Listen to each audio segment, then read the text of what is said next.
तो नमस्कार, आप सभी का हमारे YouTube चैनल पर स्वागत है। तो हमारे YouTube चैनल पर क्लास 12 की फीस चल रही थी। इसके अंतर्गत हमारा जो पहला चैप्टर होता है क्लास 12 फीस का, वो आपका होता है विद्युत आवेश तथा क्षेत्र। उसमें अभी तक हम लोगों ने लेक्चर नंबर 5 पे डिस्कस कर लिया था और आज आपका लेक्चर नंबर 6 होने वाला है। काफ़ी ज़्यादा महत्वपूर्ण लेक्चर होने वाला है क्योंकि इस वीडियो में हम लोग काफ़ी ज़्यादा महत्वपूर्ण टॉपिक को पढ़ने वाले हैं। इसमें सबसे पहला टॉपिक हम लोग पढ़ने वाले हैं वैद्युत द्विध्रुव के बारे में। उसके बाद फिर हम लोग वैद्युत द्विध्रुव आघूर्ण के बारे में समझेंगे। उसके बाद में फिर एक और भी महत्वपूर्ण टॉपिक हम लोग पढ़ने वाले हैं जो कि आपका होता है वैद्युत द्विध्रुव आघूर्ण के कारण वैद्युत क्षेत्र की तीव्रता, जो कि इसमें दो पॉइंट होते हैं। पहला होता है अच्छी स्थिति और दूसरा होता है निरक्षीय स्थिति। तो दोनों स्थितियों में से जो आपकी पहली स्थिति होती है अच्छी स्थिति, उसको आज की इसी वीडियो में हम लोग समाप्त करेंगे। ठीक है, तो वीडियो में आगे बढ़ने से पहले मैं आपको बताना चाहता हूं कि जिसको भी क्लास 12 फीस के लिए टॉपर बैच ज्वाइन करना है, डिस्क्रिप्शन में आपको मेरा व्हाट्सएप नंबर मिल जाएगा। आप लोग मुझसे कांटेक्ट करके टॉपर बैच ज्वाइन कर सकते हैं और इसमें आपको बहुत सारी चीज़ें देखने को मिलने वाली हैं, जैसा कि आप लोग देख पा रहे हो। इस प्रकार से आपको नोट्स वगैरह देखने को मिलेगा, साथ में इंपॉर्टेंट क्वेश्चन आंसर वगैरह भी आपको वहाँ पर देखने को मिलेगा। ठीक है, तो इसका प्राइस मात्र 100 रुपीज़ है। जिसको भी ज्वाइन करना है वो लोग ज्वाइन कर सकते हैं। फिलहाल के लिए मात्र 100 रुपीज़ में आपको पूरे साल के लिए फिजिक्स की तैयारी करवाई जाएगी। ठीक है, जिसको भी ज्वाइन करना है वो लोग आपको डिस्क्रिप्शन में मेरा व्हाट्सएप नंबर मिल जाएगा, आप मुझसे कॉन्टैक्ट कर सकते हैं। और यदि आपको वहाँ पर नहीं कोई भी प्रॉब्लम होती तो आप लोग यहाँ पर नंबर इसे देख सकते हैं। इस प्रकार से आप लोग इसे नंबर पर आप लोग कॉन्टैक्ट करके पूरी जानकारी प्राप्त कर सकते हैं। ठीक है, तो इस प्रकार से ये आपका नंबर हो जाता है। इस पर आप लोग कांटेक्ट करके पूरी जानकारी प्राप्त कर सकते हैं और साथ ही में बैच में ज्वाइन हो सकते हैं। ठीक है, तो चलिए हम लोग वीडियो को शुरू करते हैं। और आज जो आपका लेक्चर नंबर 6 होने वाला है, इसको हम लोग समझते हैं क्या क्या चीज़ें हम लोग इस वीडियो के अंतर्गत पढ़ने वाले हैं। तो अगर हम लोग पिछली वीडियोज़ की बात करें तो पिछली वीडियो में हमने जो लास्ट टॉपिक पढ़ा था वो आपका होता है बिंदु आवेश के कारण वैद्युत क्षेत्र की तीव्रता। वहाँ तक अगर आपने अभी तक वीडियोज़ को नहीं देखा तो आप लोग जरूर से देख लीजिएगा और साथ ही में तब आप लोग आगे की वीडियोज़ को देखेंगे तो आप लोग को बेहतर तरीके से समझ में आएगा। ठीक है, सारे टॉपिक को कराया जा रहा है, कोई भी टॉपिक छोड़ा भी नहीं जा रहा है। सारे टॉपिक कराए जा रहे हैं जो भी आपके लिए जरूरी होते हैं, सारे टॉपिक को कराया जा रहा है। ठीक है, तो चलो हम लोग वीडियो को शुरू करते हैं और लेक्चर नंबर 6 में जो टॉपिक हम लोग पढ़ने वाले हैं उसको पढ़ते हैं। और यदि आपको वीडियो पसंद आ रहा है तो वीडियो को आप लोग लाइक भी करें, साथ में चैनल को सब्सक्राइब करें, अपने दोस्तों के साथ शेयर भी करें। ठीक है, तो चलो हम लोग वीडियो को शुरू करते हैं और लेक्चर नंबर 6 को देखते हैं। नंबर 6 में हम लोग सबसे पहले समझने वाले हैं वैद्युत द्विध्रुव के बारे में। तो क्या होता है वैद्युत द्विध्रुव, आइए समझते हैं। वैद्युत द्विध्रुव को हम लोग इंग्लिश में कहते हैं इलेक्ट्रिक डायपोल। तो क्या होता है इलेक्ट्रिक डायपोल, आइए हम लोग समझते हैं। तो सबसे पहले यहाँ पर कुछ चीज़ें लिखी गई हैं, मैं आपको यहाँ पर पढ़ के बताता हूँ। उसके बाद फिर मैं आपको फिगर के माध्यम से समझाऊंगा, आप लोग को बहुत ही अच्छे तरीके से यह समझ में आ जाएगा। तो यहाँ पर दिया गया है, यदि दो बराबर तथा विपरीत आवेश एक दूसरे से अल्प दूरी पर स्थित हो तो इस संरचना को हम लोग वैद्युत द्विध्रुव कहते हैं। ठीक है, तो इसको हम लोग फिगर के माध्यम से समझते हैं तो आपको ये चीज़ें बहुत ही अच्छे तरीके से समझ में आ जाएंगी। तो यहाँ पर क्या दिया गया है, यहाँ पर मान लीजिए आपके पास दो बिंदु आवेश इस प्रकार से दिए गए हैं। ठीक है, एक बिंदु आवेश यहाँ पर, एक बिंदु आवेश यहाँ पर है। ठीक है, ये दोनों बिंदु आवेश जो आपके हैं परिमाण में बराबर है, यानी कि यहाँ पर देख सकते हैं यहाँ पर भी क्यू है, यहाँ पर भी क्यू है, लेकिन जो इनके आवेश हैं वो विपरीत है। यानी कि यहाँ पर कैसा है, यहाँ पर आपका माइनस का है, यहाँ पर आपका प्लस का है। ठीक है, और इनके बीच की जो दूरी है बहुत ही अल्प दूरी है, और अल्प दूरी जो आपकी इनके दोनों बीच की है, नहीं दोनों आवेशों के बीच की जो अल्प दूरी है उसको हम लोग 2l से दर्शाते हैं। ठीक है, तो इस प्रकार से आप लोग समझ गए होंगे कि यदि दो परिमाण में बराबर, यानी कि इनका परिमाण कैसा है, इस आवेश का इस आवेश का जो परिमाण है वो बराबर है, लेकिन इनका जो चिन्ह है केवल चिन्ह अलग अलग है। यानी कह सकते हैं कि इसका आवेश तो अलग अलग है लेकिन इनका जो परिमाण है इन दोनों आवेशों का एक है, यानी कह सकते हैं बराबर है। ठीक है, तो इस प्रकार से आप लोग समझेंगे कि यदि दो परिमाण में बराबर तथा विपरीत आवेश को एक दूसरे से अल्प दूरी पर स्थित किया जाए तो इस प्रकार से जो प्राप्त संरचना होती है उसको हम लोग वैद्युत द्विध्रुव कहते हैं। और इन दोनों आवेशों के बीच की जो दूरी होती है उसे हम लोग 2l से दर्शाते हैं। ठीक है, यानी कि इन दोनों आवेशों के बीच की दूरी कितनी होती है, 2l होती है। अब हम लोग बात करते हैं वैद्युत द्विध्रुव के एग्जाम्पल के बारे में। ठीक है, तो यहाँ पर कुछ एग्जाम्पल दिए गए हैं। इसमें पहला नाम दिया गया HCl, दूसरा हो गया H2O, तीसरा हो गया NH3। ये सारे कैसे हैं, वैद्युत द्विध्रुव के एग्जाम्पल हैं। और इस प्रकार से आप लोग यहाँ पर देख सकते हैं, यही सारे चित्र आप लोग बना करके अपनी कॉपी में नोट कर सकते हैं। सबसे पहले आप लोग यहाँ पर लिखेंगे कि यदि दो बराबर तथा विपरीत आवेश एक दूसरे से अल्प दूरी पर स्थित हो तो इस संरचना को हम लोग वैद्युत द्विध्रुव कहते हैं। यहाँ पर आप लोग देख सकते हैं यहाँ पर कैसा है, जो दोनों आवेश दिए गए हैं इनका कैसा है परिमाण में, तो ये दोनों आवेश बराबर हैं, लेकिन इनका जो आवेश है विपरीत है, यानी कि यहाँ पर माइनस का चिन्ह लगा हुआ है, यहाँ पर प्लस का चिन्ह लगा हुआ है। तो यही चीज़ यहाँ पर लिखी गई है कि यदि दो बराबर, यानी कि बराबर का कहने का मतलब ये है कि यदि इनका परिमाण बराबर है और इनके आवेश भिन्न भिन्न है और यदि हम लोग इनको अल्प दूरी पर स्थित करते हैं तो इससे जो संरचना बनती है उसको हम लोग वैद्युत द्विध्रुव कहते हैं। और उनकी जो बीच की दूरी होती है हम लोग 2l से बताते हैं। ठीक है, तो इस प्रकार से आप समझ गए होंगे कि वैद्युत द्विध्रुव क्या होता है। तो इसे आप लोग अपनी कॉपी में नोट कर लीजिए। फिर हम लोग आगे बढ़ते हैं और जो आपका नेक्स्ट टॉपिक होने वाला है वो आपका होने वाला वैद्युत द्विध्रुव आघूर्ण, जो आपका इसी से जुड़ा हुआ टॉपिक होता है। ठीक है, तो इसे अपनी कॉपी में आप लोग जल्दी से नोट कर लीजिए। फिर हम लोग आगे बढ़ते हैं। द्विध्रुव के बाद अब हम लोग पढ़ने पढ़ने वाले हैं वैद्युत द्विध्रुव आघूर्ण के बारे में। तो इसे हम लोग इंग्लिश में कहते हैं इलेक्ट्रिक डायपोल मोमेंट। तो क्या होता है आपका वैद्युत द्विध्रुव आघूर्ण, ये हम लोग समझने वाले हैं। काफ़ी ज़्यादा महत्वपूर्ण टॉपिक आपका ये होता है, क्योंकि बोर्ड एग्जाम में इससे बहुत सारे न्यूमेरिकल आपके बोर्ड एग्जाम में पूछे जाते हैं, तो काफ़ी ज़्यादा महत्वपूर्ण हो जाता है। तो इसीलिए आपको इसे बहुत ही ध्यान से समझना है। काफ़ी ज़्यादा सिंपल भी ये होता है। तो सबसे पहले हम लोग यहाँ पर कुछ चीज़ें लिखी गई, इसको हम लोग पढ़ते हैं, उसके बाद फिर मैं आपको अच्छे तरीके से समझाऊंगा, ठीक है। तो यहाँ पर दिया गया है वैद्युत द्विध्रुव में किसी एक आवेश का परिमाण तथा दोनों आवेशों के बीच की दूरी के गुणनफल को हम लोग वैद्युत द्विध्रुव आघूर्ण कहते हैं। तो जैसा कि मैंने अभी आप लोगों को बताया था, क्या बताया था मैंने आपको, वैद्युत द्विध्रुव के बारे में बताया था। तो वैद्युत द्विध्रुव आपका किस प्रकार से होता है, तो मैंने आपको बताया था इसमें क्या होता है, दो आवेश आपके इस प्रकार से होते हैं। यहाँ पर मान लीजिए दो बिंदु आवेश हैं, तो यहाँ पर एक बिंदु आवेश है, यहाँ पर एक बिंदु आवेश है। इन दोनों बिंदु आवेशों का जो परिमाण होता है वो कैसा होता है, बराबर होता है। नहीं कि यहाँ पर भी क्यू होता है, यहाँ पर भी क्यू होता है, परंतु ये कैसे होते हैं, आवेश में विपरीत होते हैं, यानी कि इनका चिन्ह अलग अलग होता है। यहाँ पर माइनस का होता है, यहाँ पर प्लस का होता है। तो यहाँ पर ये चीज़ यहाँ पर लिखी गई है कि वैद्युत द्विध्रुव में किसी एक आवेश का परिमाण, यानी कि एक आवेश का परिमाण को हम लोग को लेना है। यहाँ पर दो आवेश दिए गए हैं, दोनों आवेशों का जो परिमाण है वो बराबर ही है, तो हम लोग किसी एक आवेश का परिमाण ले सकते हैं। यानी कि क्या ले लेंगे हम लोग, क्यू कर देंगे। उसके बाद फिर यहाँ पर आगे क्या लिखा गया है, दोनों आवेशों के बीच की दूरी के गुणनफल को, यानी कि हम लोग क्या करें, इन दोनों आवेशों के बीच की जो दूरी होती है वो कितनी होती है, 2l होती है। मैंने अभी आपको बताया था वैद्युत द्विध्रुव के में, तो यहाँ पर कितनी होती है दूरी, इनकी 2l होती है। यदि हम लोग किसी एक आवेश के परिमाण को 2l यानी कि दोनों आवेशों के बीच की दूरी से गुणा कर दें, तो क्या निकल करके आ जाएगा, आपका वैद्युत द्विध्रुव आघूर्ण निकल करके आ जाएगा। वैद्युत द्विध्रुव आघूर्ण को हम लोग P से प्रदर्शित करते हैं, तो क्या हो जाएगा आपका P बराबर Q इंटू 2l हो जाता है। और एक चीज़ आपको यहाँ पर और भी ध्यान देने के लायक है कि ये आपका जो फॉर्मूला होता है, आपका फॉर्मूला हो जाता है, साथ में क्या हो जाएगा फॉर्मूला, P बराबर Q इंटू 2l हो जाता है। और ये चीज़ आपको यहाँ पर ये चीज़ ध्यान देनी है कि जो आपका वैद्युत द्विध्रुव आघूर्ण होता है, यानी कि जो P होता है, इसकी जो दिशा होती है वो ऋणावेश से धनावेश की ओर होती है, यानी कि ऋणावेश से धनावेश की ओर इसकी दिशा होती है। तो यहाँ तक आप लोग समझ गए होंगे वैद्युत द्विध्रुव आघूर्ण के बारे में, इसका फार्मूला समझ गए होंगे, और साथ ही में इसकी जो परिभाषा होती है वो भी आप लोग समझ गए होंगे, ठीक है। अब हम लोग आगे बढ़ते हैं, और आगे हम लोग को समझना क्या इसमें, सबसे पहले हम लोग समझेंगे मात्रक के बारे में, ठीक है। तो इसका मात्रक आप लोग किस प्रकार से बताएंगे, तो आप लोग मात्रक में बताएंगे। मात्रक में क्या बताएंगे आप लोग, मात्रक में आप लोग बताएंगे जो आपका आवेश का जो मात्रक होता है, ठीक है। आवेश का जो मात्रक होता है क्या होता है, कूलाम होता है। और यहाँ पर जो दूरी होती है, दूरी यानी कि L का जो मात्रक होता है क्या हो जाएगा, मीटर हो जाएगा। तो क्या हो जाएगा, कूलाम इंटू मीटर, ठीक है। इस प्रकार से इसका क्या निकल करके आ गया, मात्रक निकल करके आ गया। अब हम लोग बात करें इसकी बीमा के बारे में, ठीक है। तो बीमा क्या होती है इसकी, हम लोग बीमा को समझते हैं। तो बीमा की अगर हम बात करेंगे, तो जो बीमा होती है, आवेश का जो बीमा होती है क्या हो जाती है, AT हो जाती है, ठीक है। और साथ में जो दूरी की जो बीमा होती है वो कितनी होती है, वो आपका L होती है, ठीक है। तो इस प्रकार से आप लोग समझ गए होंगे। तो क्या हो जाएगा आपका बीमा, LTA, ये आपकी बीमा निकल करके आ जाएगी। किसकी बीमा निकल करके आ जाएगी, वैद्युत द्विध्रुव आघूर्ण की बीमा निकल करके आ जाएगी, ठीक है। आगे यदि हम लोग बात करें राशि की, तो ये कैसी होती है, सदिश राशि होती है। इस प्रकार से आप लोग एरो का निशान लगा देंगे तो आपको याद रहेगा कि जो आपका वैद्युत द्विध्रुव आघूर्ण होता है सदिश राशि होती है, ठीक है। तो यही चीज़ यहाँ पर अगले पेज में मैंने लिखी है। तो यहाँ पर सबसे पहले आप लोग इसे नोट कर लीजिए वैद्युत द्विध्रुव आघूर्ण के बारे में।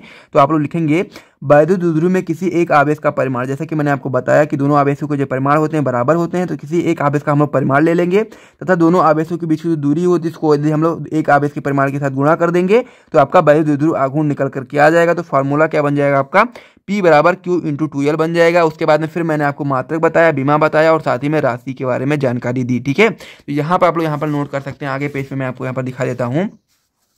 मात्रक आपका हो जाता है कूलाम मीटर हो जाता है, और साथ में बीमा की बात करें तो बीमा आपका हो जाता है LTA, और राशि आपकी हो जाती है सदिश। और यहाँ पर एक महत्वपूर्ण पॉइंट यहाँ पर दिया गया, जैसा कि मैंने अभी आपको बताया भी था, इसकी जो दिशा होती है वो कैसी होती है, ऋणावेश से धनावेश की ओर होती है। मैंने अभी आपको यहाँ पर ये चीज़ बताई भी थी, ठीक है। तो इस प्रकार से आपका जो वैद्युत द्विध्रुव आघूर्ण होता है कंप्लीट हो चुका है। इसका जो कह सकते हैं जो फॉर्मूला होता है काफ़ी ज़्यादा महत्वपूर्ण होता है, इसलिए आपको इसको फॉर्मूला को अच्छी तरीके से याद रखना है।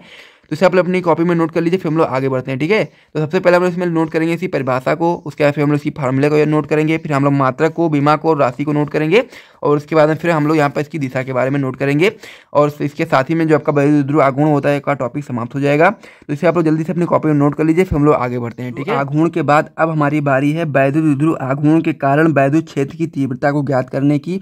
इसमें आपकी दो स्थितियाँ होती हैं। पहली स्थिति आपकी होती है अक्षीय स्थिति, और दूसरी स्थिति आपकी होती है निरक्षीय स्थिति। तो आज की इस वीडियो में हम लोग अक्षीय स्थिति को समाप्त करेंगे, जो कि आपके बोर्ड एग्जाम में के लिए बहुत ज़्यादा महत्वपूर्ण होती है, और आपके बोर्ड एग्जाम में कई बार पूछी भी गई है। तो इसीलिए आपको इसे बहुत ही ध्यान से समझना है, और यदि आप लोग इसको ध्यान से नहीं समझेंगे तो आपको ये समझ में बिल्कुल भी नहीं आएगी, ठीक है। तो चलिए हम लोग समझते हैं अक्षीय स्थिति के कारण किस प्रकार से हम लोग वैद्युत क्षेत्र की तीव्रता को ज्ञात करेंगे। तो सबसे पहले आपके सामने इस प्रकार से फिगर बना हुआ है। तो इस प्रकार से अगर आप लोग फिगर को समझने का प्रयास करेंगे तो आपको बेहतर ढंग से समझ में नहीं आएगा। तो इसीलिए मैं आपको यहाँ पर फिगर बना करके समझाऊंगा, तो आप लोग को ये चीज़ समझ में आ जाएगी। ठीक है, तो सबसे पहले हम लोग इसके फिगर को समझते हैं, उसके बाद फिर हम लोग क्या क्या चीज़ें लिखेंगे वो हम लोग बाद में समझेंगे। तो इसका फिगर बनाने के लिए सबसे पहले आपको क्या बनाना है, वैद्युत द्विध्रुव आघूर्ण को इस प्रकार से बना देना है। तो आप लोग जानते हैं कि जो आपका वैद्युत द्विध्रुव आघूर्ण होता है आपका दो बिंदु आवेशों से मिलकर के बना होता है। एक आपका -q होता है, एक आपका +q होता है। ठीक है, इन दोनों आवेशों के बीच की दूरी कितनी होती है, 2l होती है। लेकिन यदि हम लोग इन दोनों आवेशों के मध्य में कोई बिंदु O मान लें इस प्रकार से, तो फिर क्या हो जाएगी दूरी, -q से O के बीच की दूरी कितनी हो जाएगी, l हो जाएगी। और आपका +q से O के बीच की दूरी भी आपकी l हो जाएगी इस प्रकार से। ठीक है, यहाँ तक आप लोग समझ गए हैं। अब हम लोग को क्या ज्ञात करना है, हम लोग को ज्ञात करना है अक्षीय स्थिति के कारण वैद्युत क्षेत्र की तीव्रता। तो आप लोग जानेंगे जो आपका वैद्युत द्विध्रुव आघूर्ण होगा इसी के अक्ष के अनुदिश यहाँ पर कोई बिंदु हम लोग P मान लेते हैं इस प्रकार से। तो P बिंदु पर हम लोग क्या करना है, वैद्युत क्षेत्र की तीव्रता को ज्ञात करना है। ठीक है, अब हम लोग माने कि जो आपका मध्य बिंदु O है, मध्य बिंदु O से r दूरी पर आपका जो P बिंदु है उपस्थित है। ठीक है, इस प्रकार से है। अब हम लोग क्या करेंगे, +q आवेश के कारण जब हम लोग बिंदु P पर वैद्युत क्षेत्र की तीव्रता ज्ञात करेंगे तो इसकी जो दिशा होगी वो दूर की तरफ होगी, यानी E1 जो आपका होगा यहाँ पर क्या हो जाएगा, जब हम लोग +q आवेश के कारण बिंदु P पर वैद्युत क्षेत्र की तीव्रता ज्ञात करेंगे जो आपकी E1 होगा ये दूर की तरफ होगा। और जब हम -q आवेश के कारण बिंदु P पर वैद्युत क्षेत्र की तीव्रता ज्ञात करेंगे तो जो आपका जो E2 होगा वो इस प्रकार से इसके पास की ओर होगा। इस प्रकार से आप समझ ही होंगे इसके चित्र के बारे में। तो इतना आप लोग अपनी कॉपी में नोट करेंगे, फिर हम लोग आगे बढ़ेंगे। ठीक है, तो इसलिए हम लोग सबसे पहले समझ लेते हैं इसमें हम लोग आगे क्या क्या चीज़ें लिखेंगे। तो यहाँ पर आप लोग लिखेंगे कि माना कि एक वैद्युत द्विध्रुव AB किसी ऐसे परावैद्युत माध्यम में स्थित है जिसका परावैद्युतांक K है। इसके मध्य बिंदु O से R दूरी पर कोई बिंदु P है जहाँ पर हम लोग को वैद्युत क्षेत्र की तीव्रता को ज्ञात करना है। ठीक है, तो सबसे पहले हम लोग क्या करेंगे, +q आवेश के कारण बिंदु P पर वैद्युत क्षेत्र की तीव्रता ज्ञात करेंगे। उसके बाद फिर हम लोग -q आवेश के कारण बिंदु P पर वैद्युत क्षेत्र की तीव्रता को ज्ञात करेंगे।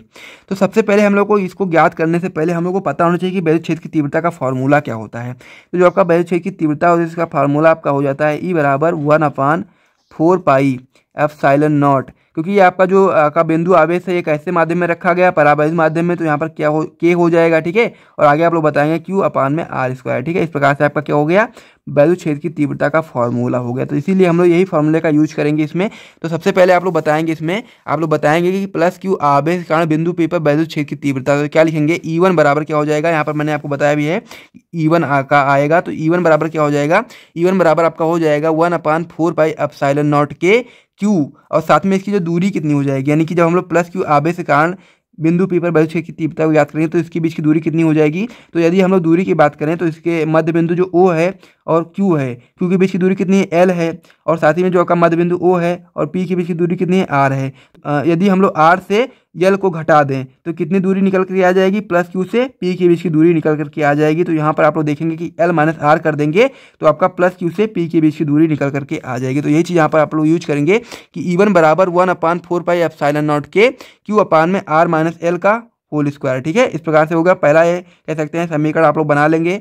दूसरे नंबर पे आप लोग बताएंगे -q आवेश के कारण बिंदु P पर वैद्युत क्षेत्र की तीव्रता को ज्ञात करने के लिए। ठीक है, तो यहाँ पर भी आप लोग बताएंगे कि E2 बराबर क्या हो जाएगा, 1/4πε0K और इंटू Q में क्या हो जाएगा आपका। यहाँ पर आप लोग देखेंगे कि यहाँ पर आप लोग कह सकते हैं कि जो आपका मध्य बिंदु O से P के बीच की दूरी कितनी है, R है। और साथ ही में जो आपका -q से O के बीच की दूरी कितनी है, L है। तो यदि हम लोग R को और L को जोड़ दें तो क्या हो जाएगा आपका, यहाँ से यहाँ तक की दूरी निकल करके आ जाएगी, यानी कि R + L निकल करके आ जाएगा। तो यही चीज़ आप लोग यहाँ पर लिखेंगे कि E2 बराबर 1/4πε0K Q/R + L का होल स्क्वायर। इसको हम लोग दूसरा इक्वेशन बना लेंगे। ठीक है, तो यहाँ तक आप लोग अपनी कॉपी में नोट कर लीजिए, फिर हम लोग आगे बढ़ते हैं और आगे हम लोग किस प्रकार से सॉल्व करेंगे उसे भी हम लोग देखते हैं। ठीक है, तो जल्दी से आप लोग इसे यहाँ तक नोट कर लीजिए। सबसे पहले हम लोगों ने अभी तक +q आवेश के कारण बिंदु P पर वैद्युत क्षेत्र की तीव्रता को ज्ञात किया। उसके बाद फिर हम लोगों ने -q आवेश के कारण बिंदु P पर वैद्युत क्षेत्र की तीव्रता को ज्ञात किया। अब हम लोग क्या करेंगे, उन दोनों का परिमाणी यानी कि कह सकते हैं कि बिंदु P पर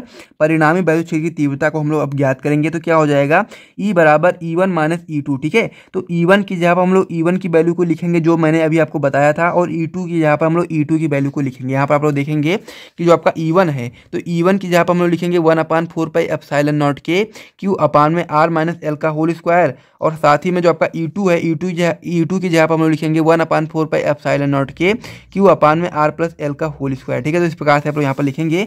तो यही चीज़ यहाँ पर जो आपका दिया गया है E बराबर E1 - E2, तो हम लोग E बराबर क्या करेंगे, E1 की जगह पर हम लोग E1 की वैल्यू लिखेंगे। तो क्या लिखेंगे, 1/4πε0K Q/R - L का होल स्क्वायर। और साथ ही में माइनस का चिन्ह लगा कर हम लोग आगे लिखेंगे 1/4πε0K Q/R + L का होल स्क्वायर, जो कि आपकी E2 की वैल्यू हो जाएगी। ठीक है, अब हम लोग इनमें से कॉमन ले लेंगे। तो कॉमन क्या क्या चीज़ हम लोग लिखेंगे, तो हम लोग लिखेंगे ई बराबर क्यू को हम लोग कॉमन ले लेंगे, साथ ही में आपका 1/4πε0 को भी कॉमन ले लेंगे। तो क्या हो जाएगा, ई बराबर क्यू अपान में 4πε0 के, और साथ ही में जो आपका अंदर बचता है, अंदर क्या बचता है आपका 1/r-l का होल स्क्वायर, और साथ ही में -1/r+l का होल स्क्वायर। ठीक है, तो अब हम लोग आगे बढ़ने से पहले कुछ 3 फॉर्मूले हैं जो आपको बहुत ज़्यादा जरूरी होता है जानना आप लोगों के लिए। तो उससे अगर आप लोगों को पता होगा तो आप लोग बहुत ही बेहतर ढंग से इसे आगे सॉल्व कर पाएंगे, और उसे आप बस आगे सॉल्व भी करना है और आपका ये फॉर्मूला निकल करके आ जाएगा। ठीक है, तो सबसे पहला जो आपका फॉर्मूला आपको पता होना चाहिए आपका होता है a+b का होल स्क्वायर। ठीक है, तो क्या होता है +b का होल स्क्वायर, तो आप लोग बताएंगे a²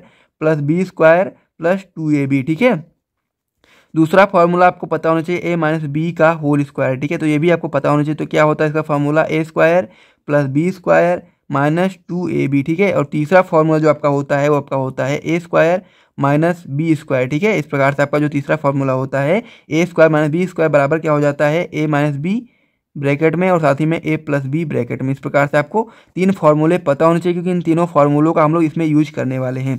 तो आगे आप लोग इसी प्रकार से इसमें लिखेंगे कि क्या हो जाएगा, इसका सबसे पहले हम लोग लासा ले लेंगे। तो क्या हो जाएगा, ई बराबर क्यू अपान में 4πε0 के, और नीचे वाला जो यहाँ पर दिया गया है r+l का होल स्क्वायर, इसको हम लोग इससे गुणा कर देंगे, और जो आपका r - l का होल स्क्वायर इसको हम लोग इससे गुणा कर देंगे। तो क्या हो जाएगा, r+l का whole square minus r - l का होल स्क्वायर बटे में क्या हो जाएगा r - l का होल स्क्वायर, और साथ ही में अब दूसरा हो जाएगा r+l का होल स्क्वायर। ठीक है, अब हम लोग क्या करेंगे, यहाँ पर जो आपका r+l का होल स्क्वायर है इसकी जहाँ पर हम लोग क्या यूज करेंगे, a+b का होल स्क्वायर का जो फॉर्मूला होता है उसको हम लोग यूज करेंगे, और जो यहाँ पर आपका दिया गया r - l का होल स्क्वायर इसकी जहाँ पर हम लोग a - b का होल स्क्वायर जो फॉर्मूला होता है इसको हम लोग यूज करेंगे, और जो आपका नीचे दिया गया है r - l का होल स्क्वायर और r+l का होल स्क्वायर जो आपका दिया गया है उसकी जहाँ पर हम लोग यूज करेंगे a² - b² बराबर a ब्रैकेट में a - b और ब्रैकेट में a+b का फॉर्मूला। जो मैंने अभी आपको तीनों फार्मूले बताए हैं वो तीनों फार्मूले हम लोग इसमें यूज करने वाले हैं। ठीक है, तो सबसे पहले हम लोग लिखेंगे ई बराबर क्यू अपान में 4πε0 के। अब हम लोग क्या करेंगे, इसकी जहाँ पर हम लोग यूज करेंगे a+b का होल स्क्वायर। ठीक है, तो क्या लिखेंगे आप लोग, a² + b² + 2ab, यानी कि क्या हो जाएगा, यहाँ पर क्या हो जाएगा r² + l² + 2rl। ठीक है, अब यहाँ पर हम लोग माइनस का चिन्ह लगाएंगे, फिर ब्रैकेट में हम लोग लिखेंगे a - b का जो होल स्क्वायर का जो फॉर्मूला होता है वो हम लोग यहाँ पर यूज करेंगे। तो आप लोग लिखेंगे r² + l² 2rl। ठीक है, इस प्रकार से आप लोग यहाँ पर लिखेंगे। नीचे आप लोग बताएंगे लास्ट में जो हमने तीसरा फॉर्मूला यहाँ पर देखा था वो कैसा था आपका, a² - b² का क्या था आपका, a² - b² बराबर क्या था, a - b और आपका a+b दोनों ब्रैकेट में बंद थे। अब यहाँ पर क्या लगा है, यहाँ पर स्क्वायर लगा हुआ है, तो यहाँ पर आप लोग इस प्रकार से स्क्वायर लगा देंगे, इस प्रकार से क्या लगा देंगे, स्क्वायर लगा देंगे। ठीक है, इस प्रकार से तो आप लोग यही चीज़ यहाँ पर लिखेंगे कि क्या हो जाएगा आपका फॉर्मूला r² - l² का होल स्क्वायर। ठीक है, इस प्रकार से आपका हो गया। अब आप लोग यहाँ पर देखेंगे जब हम लोग क्या करेंगे, जब इस ब्रैकेट को हम लोग हटाएंगे तो जो आपका अंदर का जो चिन्ह होगा वो बदल जाएगा। इस प्रकार से क्या बदल जाएगा, ई बराबर क्या हो जाएगा, ई बराबर हो जाएगा क्यू अपान में 4πε0 के r² + l² + 2rl, और माइनस में आपका हो जाएगा r², फिर यहाँ पर क्या है प्लस में है, जब हम लोग ब्रैकेट हटाएंगे तो क्या हो जाएगा, माइनस का जो है प्लस जो है आपका है ये माइनस में हो जाएगा, तो क्या हो जाएगा -l², और ये आपका जो माइनस में है आपका प्लस में हो जाएगा, प्लस 2rl हो जाएगा। ठीक है, और नीचे आपका सेम चीज़ यही चीज़ हम लोग लिख देंगे r² - l² का होल स्क्वायर। ठीक है, अब हम लोग क्या करेंगे, इस पर काट देंगे। ठीक है, तो आप लोग यहाँ पर देखेंगे r² प्लस का है यहाँ पर माइनस का है, तो ये दोनों कैसे हो जाएंगे, कट जाएंगे एक दूसरे से। ठीक है, इस प्रकार से ये कट गया। उसके बाद फिर आपका ये प्लस का l² है और यहाँ पर माइनस का है, तो ये भी दोनों कट जाएंगे एक दूसरे से। ठीक, इस प्रकार से अब यहाँ पर बचा क्या, +2rl + 2rl, यानी कि दोनों जुड़ जाएंगे तो कैसे हो जाएंगे आपका 4rl। इस प्रकार से आपका हो जाएगा। ठीक है, तो यही चीज़ आप लोग यहाँ पर नीचे लिखेंगे, ई बराबर क्यू अपान 4πε0 के 4rl अपान में क्या हो जाएगा, r² - l² का होल स्क्वायर। ठीक है, अब हम लोग क्या करेंगे, जो आपका यहाँ पर हम लोग मान लेते हैं जो आपका l है वो r से बहुत ही छोटा है, तो जो आपका l² हो जाएगा वो नगण्य के बराबर हो जाएगा, यानी कि बहुत ही कम हो जाएगा, यानी कह सकते हैं इसको हम लोग 0 मान सकते हैं। ठीक है, तो क्या हो जाएगा यहाँ पर, ई बराबर क्यू अपान में 4πε0 के 4rl अपान में क्या हो जाएगा आपका r², और हम लोग जो l² की जगह हम लोग क्या कर देंगे 0 लिख देंगे, उसके बाद फिर हम होल स्क्वायर कर देंगे। ठीक है, तो क्या हो जाएगा आपका q अपान में 4πε0 के 4rl, और जो आपका r² है r² में एक का जो 2 घात है और भी जुड़ जाएगी, तो क्या हो जाएगा r⁴ हो जाएगी। ठीक है, अब हम लोग क्या करेंगे कि जो आपका q है, q को हम लोग इस साइड लेकर के आ जाते हैं, और साथ ही में जो आपका ये जो एक r है, एक r यहाँ पर कट जाएगा और एक की पावर भी इसकी कम हो जाएगी। ठीक है, इस प्रकार से तो क्या हो जाएगा कि r³ हो जाएगा। ठीक है, तो हम लोग q को इस साइड में लेकर के आ जाएंगे, तो क्या हो जाएगा आपका ई बराबर 1/4πε0 के 2Q प्लस 2L, यानी कि जो आपका 4RL था उसके यहाँ पे जो R था वो तो खत्म ही हो गया था, केवल 4L बचा था ना, और हम लोग Q को इस साइड में लेकर के आ जाएंगे और इन दोनों को तोड़ के लिखेंगे, यानी कि 2Q प्लस 2L कर देंगे, अपान में क्या हो जाएगा यहाँ पर R³ हो जाएगा। ठीक है, तो हम लोग जानते हैं कि जो आपका Q इंटू 2L होता है वो बराबर क्या होता है, P होता है, यानी कि वैद्युत ध्रुव आघूर्ण के बराबर होता है। तो वही फॉर्मूला हम लोग यहाँ पर यूज करेंगे। तो जो आपका जो 2Q प्लस 2L है इसकी जगह हम लोग P का यूज कर सकते हैं ना, तो इसी प्रकार से हम लोग P का यूज करेंगे। यहाँ पर आगे हम लोग अब देखते हैं। तो यहाँ पर आप लोग आगे देखें तो क्या फॉर्मूला निकल करके आ जाएगा कि जब हम लोग क्या करेंगे 2Q प्लस 2L की जगह हम लोग P का यूज करेंगे तो क्या हो जाएगा, E बराबर 1/4 पाई एप्सिलॉन नॉट के 2P, यानी कि क्या आ जाएगा 2P अपान में क्या हो जाएगा R³। तो ये आपका फॉर्मूला निकल के आ गया। ये आपका फॉर्मूला जब आपके आवेश परावैद्युत माध्यम में स्थित है तब का ये फॉर्मूला है। और यदि हम लोग वायु अथवा निर्वात के लिए K का मान की बात करें तो K का मान 1 होता है, तब फॉर्मूला जो आपका होगा वो इस प्रकार से आ जाएगा, E बराबर 1/4 पाई एप्सिलॉन नॉट 2P अपान में R³ हो जाएगा। इसको हम लोग इस प्रकार से भी लिख सकते हैं कि E बराबर, इसकी जहाँ पर हम लोग इसका मान लिखेंगे 9 × 10⁹ 2P अपान में R³। ठीक है, तो इस प्रकार से जो आपका अक्षीय स्थिति होती है वो पूरी तरह से समाप्त हो गई है और ये आपका फॉर्मूला निकल करके आ गया है। तो अगर आपको वीडियो पसंद आए तो वीडियो को लाइक करिए, साथ में चैनल को भी सब्सक्राइब करिए इसी प्रकार के भी महत्वपूर्ण वीडियो को जानने के लिए। नेक्स्ट वीडियो में हम लोग निरक्षीय स्थिति को भी समझने वाले हैं। तो अगर आपको वीडियो पसंद आए तो वीडियो में कमेंट करके आप लोग जरूर बताइएगा। तो मिलते हैं हम लोग नेक्स्ट वीडियो में, तब तक के लिए जय हिंद।